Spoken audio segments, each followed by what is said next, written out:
Hello once again and welcome to Midweek Connect from me, Dave Walker from Elim Church Romsey. My title today is New Kingdom, New Rules. And I want to read that little bit from the beginning of the Sermon on the Mount, which we call the Beatitudes. It's the moment where Jesus gets up on a mountainside and faces all kinds of people just like you and me. People with problems, with hurts, worries and fears. And he says effectively that in this world there are all types of kingdoms, but now here is a new kingdom, something new. Something new has come along with new rules, and these rules will benefit you no matter what level of society you find yourself at. No matter what has happened, these new rules, which effectively turn bad into good, will help you. You know, many of us can remember general elections where a new government comes into power. I remember a new government that came into power back in 1997, and lots of rules were changed, lots of things were changed, maybe some for the good and some for the not so good. But secretly, in this passage of scripture here, Jesus brings in a new set of rules that were to change society forever for those who truly accepted Jesus. Let's read Matthew chapter 5, verses 1 to 12. Seeing the crowds, he went up on the mountain, and when he sat down, his disciples came to him. And he opened his mouth and taught them, saying, Blessed are the poor in spirit, for theirs is the kingdom of heaven. Blessed are those who mourn, for they will be comforted. Blessed are the meek, for they shall inherit the earth. What he's actually saying, that all this horrible stuff that we're experiencing can, by God's grace, power, might, miraculous intervention, be turned into good. Yes, he is. And he says it to you, and he's still saying it to us 2,000 years later. Let's read on. Blessed are the meek, verse 5, for they shall inherit the earth. Blessed are those who hunger and thirst for righteousness, for they shall be satisfied. Blessed are the merciful, for they shall receive mercy. Blessed are the pure in heart, for they shall see God. Blessed are the peacemakers, for they shall be called sons of God. Blessed are those who are persecuted for righteousness' sake, for theirs is the kingdom of heaven. Blessed are you when others revile you and persecute you and utter all kinds of evil against you falsely on my account. Rejoice and be glad, for your reward is great in heaven, for so they persecuted the prophets who were before you. He's effectively talking to these people who he will eventually call into his kingdom and say that even though these bad things are happening, there is good news via the power of God. He talks about poor in spirit. I'm not going to go through every single one of these things, but poor in spirit. Have you ever seen somebody who's poor in spirit? Some people who have been just bashed emotionally over and over again. They might have been bullied or put down, but for some reason they are poor in spirit. I remember meeting a group of people in the southern Philippines once in a house we were staying at.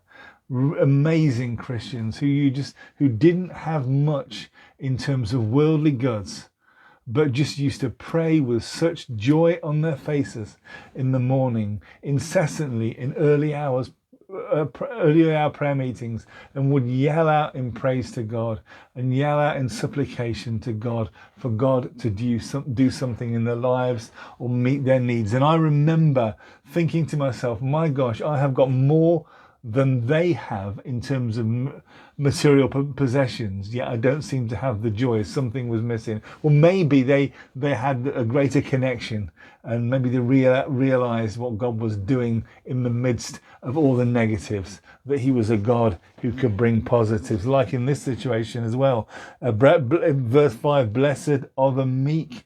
You see, Jesus was to go on and give an example of this, because what's more meek than allowing people to flog you and torture you and carrying a cross and then being crucified. Listen, we're all so used to this story in the English Western culture because we've heard it so often. But look again, how horrible that must have been for Jesus and those who were crucified with him. But that is an illustration of meekness. And he's saying, blessed are the meek. And he goes on to, in verse 6 to say, blessed are those who hunger and thirst for righteousness. In the group that was meeting with him there, that was listening to him on the hillside, there would have been those who were desperate for righteousness. They would have seen Pharisees and teachers of the law parading around with their scrolls and their phylactery boxes and their teachings, giving the impression that they were somehow closer to God, and they weren't. And these ordinary people are thinking, I just want to be righteous. I want to be right with God. And thankfully, Jesus is saying, you want this, it's going to happen. But of course, it was only to happen through him. And verse 7, I love this bit. Blessed are the merciful, for they shall receive mercy.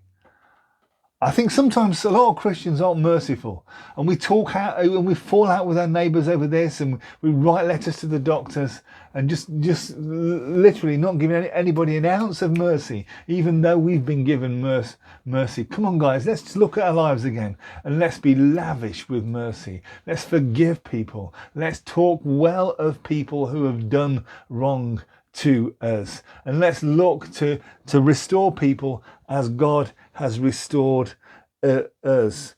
Blessed are those who are persecuted for righteousness, for theirs is the kingdom of heaven. And there are times we know where, because of our stance on certain things, that persecution may come against us. I know of people who have been persecuted in other countries and in our country because of their stance on certain fundamentals in the Bible, or simply their belief in God and their belief in the gospel of Jesus Christ.